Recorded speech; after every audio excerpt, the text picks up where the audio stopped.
Hello and welcome to the Genuine Learning Blog. My name is Melissa Galasso, and this has been a week unlike any other. So this week we're going to just call this week's blog This Week in A&A, and we are not even there. As I am taping this Wednesday evening for airing tomorrow on Thursday, we have had one heck of a day. No shortage of things to talk about, so let's dive on in. In this very short week, we've had a couple of big things come out. The NAC, the Not-for-Profit Advisory Committee, which is I am proud to serve on, had their meeting. It was supposed to happen in March, but due to obviously some COVID-19 issues, we had to push it back. So we had our first meeting of 2020, which was my first NAC meeting ever. And I got to try out the new Zoom features for FASB. So it was an awesome meeting. Obviously, we talked COVID and the impact on nonprofit entities, in particular hospitals and educational institutions. We also talked about some of the guidance related to these new loans that are out there and potential forgiveness and how we're going to apply ASU 2018-08. We also talked about the gifts in kind proposal. So the valuation and the reporting related to contributed non-financial assets. That comment deadline is coming up, and so we talked a little bit about what was in the proposal, how we felt about it, but also they asked whether we should extend the comment period.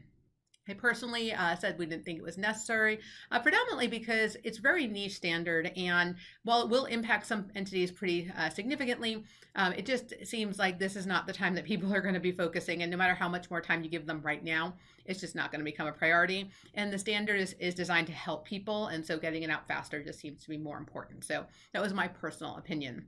We also talked leases, and that kind of gave us a little bit of an introduction of what would happen today at the FASB meeting.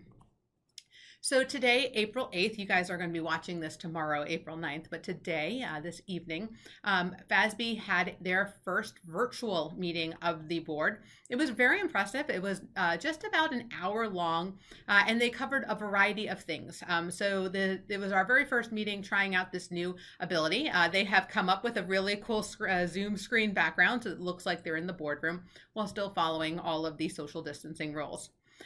They are going to issue a proposal for private companies and not-for-profit organizations, both those that have conduit debt and those that do not, with an optional 1-year effective date delay of the lease standard.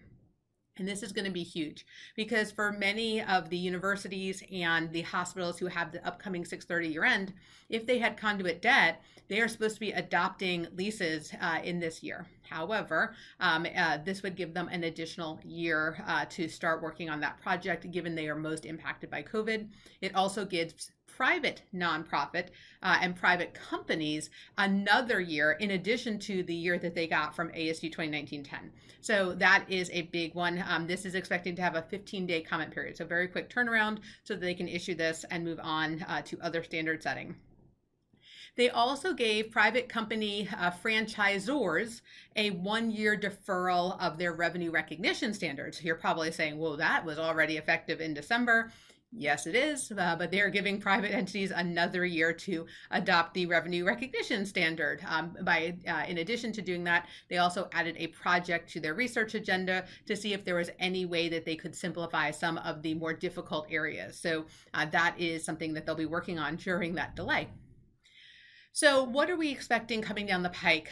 Russ Golden did give a little bit of an update at the end. Marcia gave a really, kind of valiant talk about how they understand where people are coming from and what's going on in the economy and the world around us and how that's really impacting our ability to adopt standards.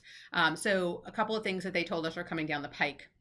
A lease Q&A document to help with how we're going to handle some of these things that are happening right now.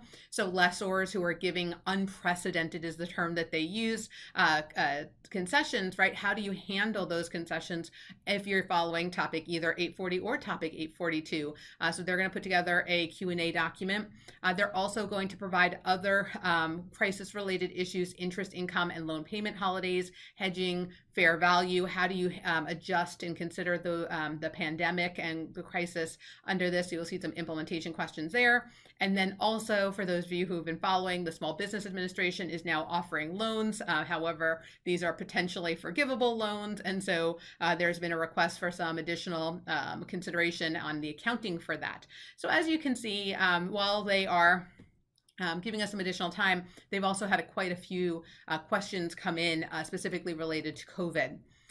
What they did tell us, though, besides working on COVID, working on the delay, and they're going to finish the gifts in kind project for nonprofits, they are going to temporarily suspend issuance of exposure drafts and public outreach. So they're not going to, even if they're ready right now, they're going to wait until the second half of 2020 once things have calmed down to resume that standard setting process. They actually canceled all of their April meetings besides this one in order to devote time to implementation and answering questions in these staff type documents. They're postponing the May 8th, 2020 public leases roundtable, which was already postponed, in order to be able to give it more time to, again, to have that opportunity to be out of that second quarter of 2020. And then additional transition guidance for future standards. So they obviously hit leases and RevRec pretty hard, but there are other standards that are coming that could be potentially very large for certain entities, and they might have trouble making that transition. So they are coming down the pike. So FASB has answered a lot of our questions today. We know GASB has their meeting coming up on April 14th. So be on the lookout for an update from that next week. And then the AICPA has their meeting scheduled on April 20th to consider delays in their standard. I have not yet heard about Yellow Book. That's one of the more common questions that I'm getting right now. We don't know if they're going to consider their Yellow Book 2018 is technically effective for June 30, 2020. So we kind of have to wait and see about that one. In addition, today, SAS 140 was issued, which is related to Yellow Book and uniform guidance in the application in the compliance audit of section of standard AUC section 700 and the changes from SAS 134. So how are we going to apply those changes in SAS 134 to compliance audits and a variety of other items? It also addresses supplemental information and required supplemental information. So there's quite a bit going on, as you can probably imagine right now. So they're hitting these pretty hard. So be on the lookout for that. And we will continue to monitor this and keep you up to date on what's happening in the A&A world. Whew, that was a lot of information. So thank you guys so much for joining me, and I look forward to seeing you on a future blog. Have a great day, guys. Bye-bye.